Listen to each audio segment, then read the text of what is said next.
Hello, Meg Webb here, independent member for Nelson. Thought we'd have a chat about poker machines and how we treat them here in Australia compared to the rest of the world. Australia, if we're talking about population, has a very tiny proportion of the world's population, 0.3% in fact. And yet we have 20% of the world's poker machines in this country. That's a hugely disproportionate number to have saturating our communities. And one of the reasons, I think, is because we actually allow them out in communities. So almost nowhere else in the world puts poker machines outside of casinos or other destination gambling venues. And yet we do here in Australia. We put them in pubs and clubs and places that people socialise in their local suburbs and communities. In fact, if we were to look at the numbers of poker machines globally that are outside of casinos or destination gambling venues, Australia has 76% of them.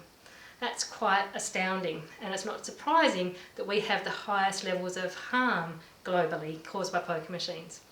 Except for Western Australia. They are the one exception here in this country because they actually follow the rest of the world. The same model, they have poker machines in the one casino in that state and nowhere else out in the community. And they experience much lower levels of harm from poker machine gambling.